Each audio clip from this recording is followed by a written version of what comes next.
Imagine dedicating your entire life to the law, rising to one of the most powerful positions in the justice system, and still being treated like a criminal on your way to work. That's exactly what happened to Judge Vanessa Reynolds, and what unfolded next would change far more than just one morning. Vanessa Reynolds was one of the most respected black judges in the state, but her rise had been anything but easy. She grew up in a working-class neighborhood where opportunities were scarce and expectations were painfully low. People like her weren't supposed to wear the robe. But Vanessa refused to accept the limits the world tried to place on her.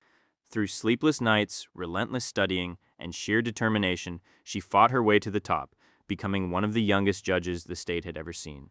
Her name carried weight. Colleagues admired her fairness, attorneys respected her integrity, and her community saw her as proof that the system could still produce people willing to fight for what was right. To Vanessa, being a judge wasn't just a career.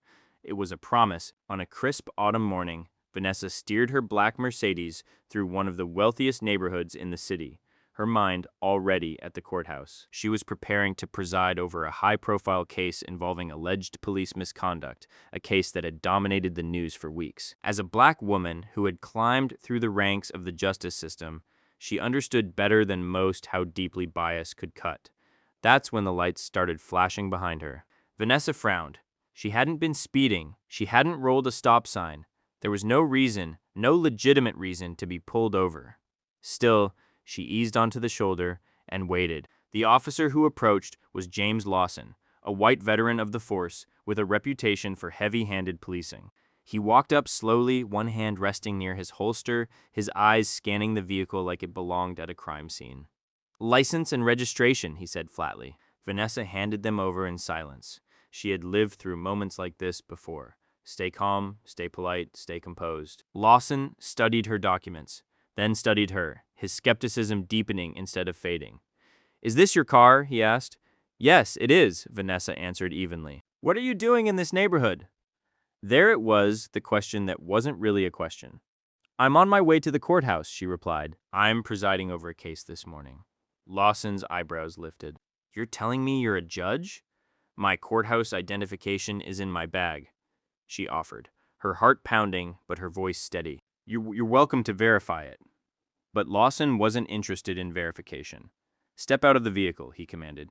For a moment, Vanessa didn't move. Her legal mind raced. She knew her rights. She knew the stop had crossed a line.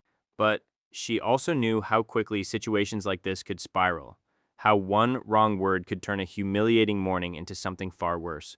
So she stepped out slowly, keeping her hands visible. What happened next felt like a violation in slow motion. Without asking, without a warrant, Lawson began searching her car. He pawed through her briefcase, scattering the meticulously organized case files she'd prepared for court across the passenger seat like they were garbage. "Is this search truly necessary, officer?" she asked, her tone composed but assertive. He didn't even glance at her. He popped the trunk and dug through everything. Nothing, no contraband, no stolen goods, no justification for any of it. But instead of backing down, Lawson seemed almost irritated that he'd come up empty. "We're taking a trip to the station to sort this out," he announced. Something twisted deep inside Vanessa. She had been polite, cooperative. She had offered proof of exactly who she was. And still, she was being treated like a suspect. "This is completely unacceptable," she said, fighting to keep her voice level. "You have no valid reason to detain me. I've committed no offense." Lawson dismissed her with a shrug, almost enjoying himself. "We'll determine that at the station." As he reached for his radio to call for backup, Vanessa made a decision. She calmly pulled out her phone and placed one brief call, her eyes locked on him the entire time. "What exactly do you think that's going to accomplish?" Lawson scoffed. She said nothing. She simply stood there, spine straight, chin high, refusing to let him take her dignity, along with everything else. Minutes later, an unmarked sedan pulled up. A man in professional attire stepped out, and the grave expression on his face told the whole story before he said a word. He walked directly to Vanessa. "Judge Reynolds," he said with visible concern. "Is everything in order here?" Lawson blinked. "And who exactly are you?" The man presented his credentials. "Assistant District Attorney Michael Turner. Judge Reynolds is a valued colleague of mine." "Now, would you like to explain what the issue is here, officer?" The color drained from Lawson's face. I wasn't aware of her identity," he stammered. Turner's demeanor hardened. And if she wasn't a judge, would that make it acceptable? An unauthorized search, a baseless detention. You were about to drag a sitting judge to the station for driving a nice car through a nice neighborhood. Think very carefully about your next move, officer. Lawson's swagger evaporated on the spot. With a shaky hand, he returned her documents. My apologies, Judge Reynolds, he mumbled, unable to meet her eyes. Vanessa took back what was hers, her expression revealing nothing. Expect to hear from my office, Officer Lawson. Then she turned to Turner. Thank you, Michael. She climbed back into her Mercedes, her hands slightly unsteady as she started the engine and pulled away, her mind a storm of anger, frustration, and a profound aching sense of injustice. At the courthouse, she walked straight to her chambers, closed the door, and sat in silence. This wasn't her first encounter with discrimination, but this one cut deeper. She was a judge, a guardian of the law, and even that hadn't shielded her. And that's when a heavier truth settled over her. If this could happen to her, what happened to the people with no title, no connections, no one to call?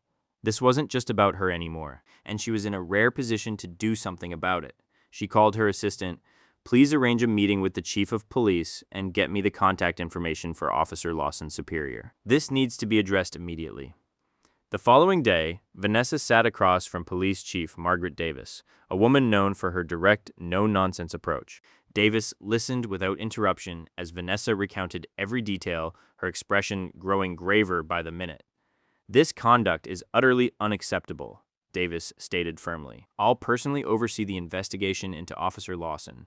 You have my assurance. This will be handled promptly and thoroughly. Vanessa leaned forward. I appreciate that, Chief. But this isn't only about reprimanding one officer.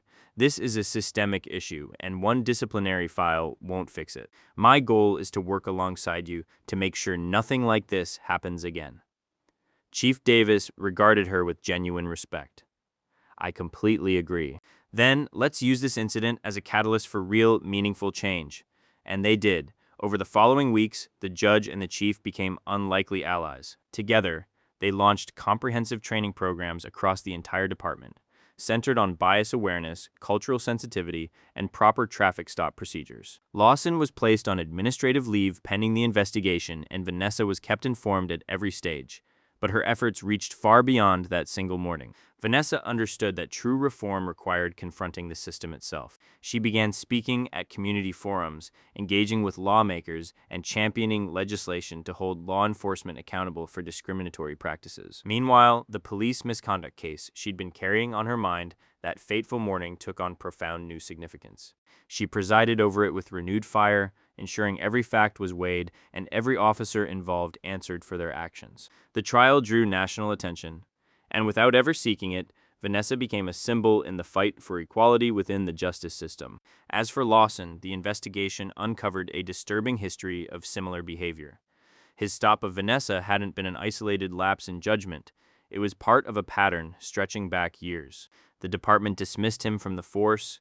The reaction was divided. Vanessa saw it for what it truly was, one small step in a much longer march. A single dismissal doesn't rebuild a broken culture, but it's a beginning. Months later, on an otherwise ordinary afternoon, an unexpected letter arrived at her chambers.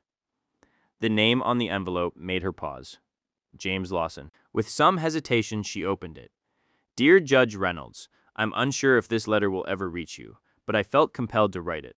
These past months have forced me to deeply reflect on our encounter and on the choices I made throughout my career. I finally recognize my mistakes not only in how I treated you, but in my entire approach to law enforcement. Despite a decade in uniform, I've come to understand that my actions often caused more harm than good.